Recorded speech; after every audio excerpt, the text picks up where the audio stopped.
नमस्कार, स्वागत है आप सभी का एनवीएफ न्यूज पर। मैं हूं आपके साथ रोहित। वक्फ बोर्ड की मनमानी किस तरीके से बढ़ रही है बताने की जरूरत नहीं है। कभी वाराणसी में 115 साल पुराने कॉलेज पर दावा ठोक देता है, कभी किसी के घर पर दावा ठोक देता है, किसी बिजनेसमैन के घर को अपना घर बता देता है, तो कभी वक्फ बोर्ड 103 किसानों की जमीनों पर दावा ठोक देता है। और यह मनमानी अब हुई है महाराष्ट्र में। महाराष्ट्र में नई सरकार का गठन जो हुआ है, शपथ ग्रहण समारोह संपन्न हो चुका है। Devendra Fadnavis CM, deputy CM Eknath Shinde और अजित पवार बन चुके हैं। और उसी बीच वक्फ बोर्ड ने खुलेआम मनमानी भी शुरू कर दी है। 103 किसानों की जमीनों पर दावा ठोका है। केंद्र सरकार खामोश बैठी है। शीतकालीन सत्र में वक्फ बोर्ड बिल संशोधन जो था पास नहीं हो रहा है। कब पास होगा पता नहीं, होगा भी या नहीं यह भी सवाल है। पंकज जी, उम्मीदें टूट रही हैं केंद्र सरकार से। क्या आप मान ले कि वक्फ बोर्ड अपनी मनमानी इसी तरीके से करता रहेगा? कभी यूपी कॉलेज पर, कभी अंबानी के इंटीलिया पर, कभी सुप्रीम कोर्ट पर, कभी पार्लियामेंट पर, कभी पीएमओ पर, और कभी 103 किसान, कभी 500 किसान के जमीनों पर दावा ठोकता रहेगा। नहीं रोहित, उम्मीदें नहीं टूट रही है। ये दिया बुझने से पहले फड़फड़ा रहा है। अच्छा, देखिए, हाँ, अच्छा बताइए, आज से 2-4-5 साल पहले तक आपको वक्फ बोर्ड के बारे में पता था? नहीं पता था। इस देश के अधिकांश लोगों को नहीं पता था। क्या वक्फ बोर्ड एक्ट के बारे में पता था कि इस तरह का ड्रैकोनियन रूल है वहां पे कि वक्फ जिस पे दावा कर दे वो जमीन उसकी? नहीं पता था। अब पता है, इस देश के आम लोगों को पता है। तीसरी बात, अब जो भी ये दावा कर रहे हैं, चाहे किसी कॉलेज पे कर दे, किसी किसान की जमीन पर कर दे, वो तुरंत राष्ट्रीय खबर बन जा रही है। ये बात भी आपको पता है। बिल्कुल। देखिए, ये जो तालेगांव वाला मामला जो है लातूर का, ये वहां के किसानों की मूल जमीन है। उनके पास निजाम के जमाने के कागजात हैं, जब ये बीदर जिला हुआ करता था। वो महाराष्ट्र जो है ना, 3 राज्यों से टूटकर बना है। बिल्कुल। गुजरात का एक हिस्सा है, थोड़ा सा मध्य प्रदेश का, वो निजाम का हिस्सा है, और फिर ये कर्नाटक का एक हिस्सा है। तो अब जो है, ये जो इलाका है, ये निजाम के अंडर में था, जो इसे बीदर जिला बोलते थे उस वक्त, और आज ये लातूर जिला हो गया है, महाराष्ट्र का है। इनके पास जमीन के कागजात है। नोटिस भेजने से क्या होता है? पहले था डर, नोटिस भेजने के साथ कह दिया है कि तुरंत खाली करो 300 एकड़ जमीन। अरे इनकी ऐसी की तैसी। आज एकनाथ शिंदे ने कहा है ना, ये हम लोग की सरकार है, बोला ऐसे ऐसे नोटिस को हम अपने डस्टबिन में डालते हैं। साफ साफ बोला एकनाथ शिंदे ने। उन्होंने कहा कि अभी तो देखिए ये नोटिस भेज रहे हैं। एक और जो गंभीर बात मैं बोल रहा हूँ रोहित जी, हम बार बार एक चीज बोलते हैं कि वक्फ बोर्ड के पास रेलवे और डिफेंस के बाद तीसरी सबसे बड़ी जमीन है। ये गलत बात है। ये 2007 की रिपोर्ट है ये। अच्छा, हाँ, 2007 में रेलवे और डिफेंस के बाद तीसरी सबसे बड़ी जमीन जो थी वो वक्फ बोर्ड के पास थी। 7 के बाद से 2024 चल रहा है, आज रेलवे से ज्यादा जमीन वक्फ बोर्ड के पास है। बिल्कुल। और ये मैं दावे के साथ कह रहा हूं। आपको पता है रोहित, आधा से ज्यादा पंजाब वक्फ बोर्ड का है। आपका लखनऊ वक्फ बोर्ड का है, आपका नहीं। सबसे ज्यादा उत्तर प्रदेश में ही सबसे ज्यादा जमीन है वक्फ बोर्ड की। सबसे ज्यादा जमीन है। इनके दावा करने से क्या हुआ? और जहां पे ये विवाद होता है ना, ये फटाक से अभी हट जाते हैं। अभी देख रहे हैं, ये गुरिल्ला वारफेयर बोलते हैं कि जब लगे कि परिस्थितियां अनुकूल नहीं हो, जैसे वो उदय सिंह कॉलेज वाला मामला था, छात्रों ने प्रोटेस्ट करना शुरू हुआ, तो फिर कुछ दिन के लिए पीछे हट गए। ये मानेंगे नहीं अपनी आदत से।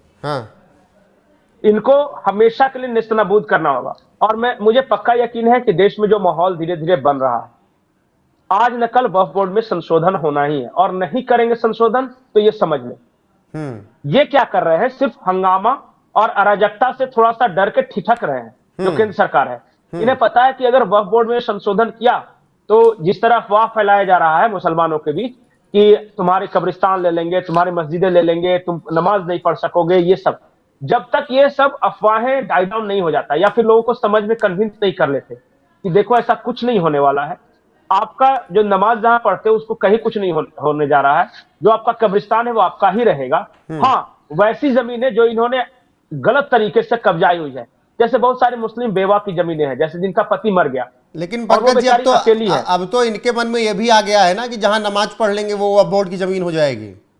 नहीं, वो तो कल्याण बनर्जी ने बोला था ना मुसलमानों को खुश करने के लिए। धीरे धीरे तो आ ही जाएगा। जिनको जो अंबानी के इंटीलिया पर दावा ठोक दे रहे हैं, पार्लियामेंट पे दावा ठोक दे रहे हैं, पीएमओ पे ठोक दे रहे हैं, उनके लिए तो ये बयान ही काफी है। नहीं तो वैसे लोगों के लिए तो सारी जमीन अल्लाह की है। इस कायनात को अल्लाह नहीं बनाया है तो सब तो उन्हीं की है। हम तो यूं ही घूम रहे हैं। देखिए इस तरह के बेफिजूल लोगों से कोई मतलब नहीं है बात करने का। मैं इतना जानता हूं कि वक्फ बोर्ड में संशोधन होगा, आज न कल संशोधन, अगर नहीं होगा तो इस देश में देखिए गृह युद्ध जैसे हालात आ जाएंगे। आप जी। किसी की भी प्रॉपर्टी पे दावा ठोक दोगे, वो सामने वाला लड़ेगा। अभी होता क्या था देखिए रोहित, बात सिर्फ हिंदू मुसलमान की नहीं है, मैं जो बता रहा था वो बात अधूरी रह गई।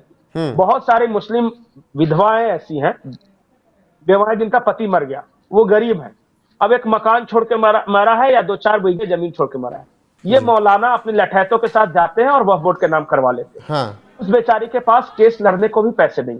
हाँ। ये गरीबों के साथ ज्यादती है, गरीबों के साथ जुल्म है। आपको पता है ये जो तौकीर राजा है कितने करोड़ संपत्ति का मालिक है?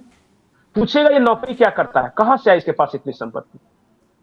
ये पूछ लीजिएगा जो महाराष्ट्र वाला जो हेलीकॉप्टर से घूम रहा था नोमानी, वो कहां से, उसका सोर्स ऑफ इनकम क्या है, वो कौन सी नौकरी करता है, वो कौन सा धंधा करता है, बिजनेस करता है?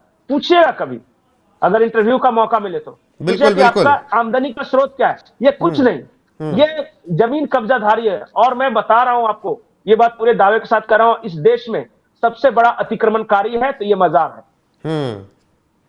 सबसे ज्यादा, कहीं भी मजार, एक पत्थर डाला उसके ऊपर चादर बिछा के 2-4 फूल डाला और बैठ जाते हैं चबूतरा बना के।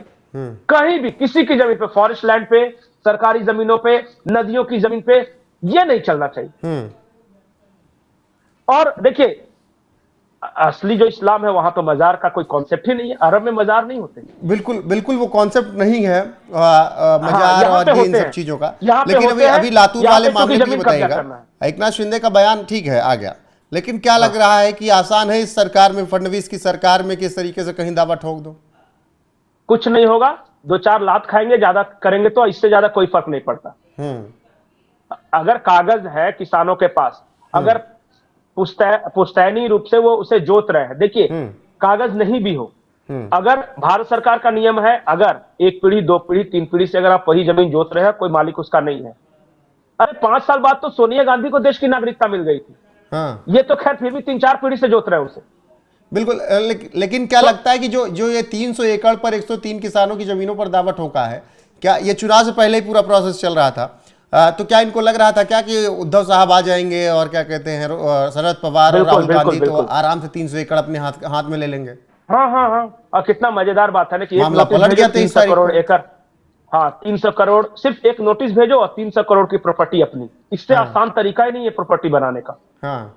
और ये देश भर में बनाया जा रहा है। नहीं, यही सोच रहे थे क्या? लेकिन 23 को मामला पलट गया तो फिर अब भाग रहे हैं?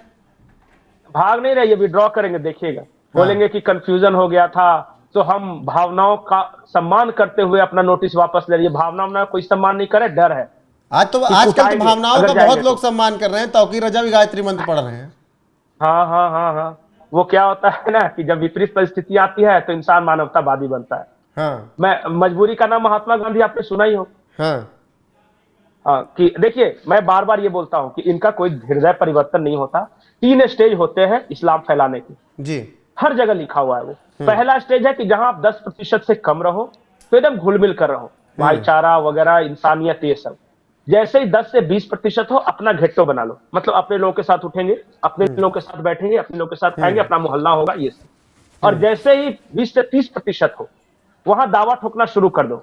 और 30% से जहां मुसलमान ज्यादा, वो उनकी फिर देश बना लो, पाकिस्तान बना लो, शरीयत लागू करें।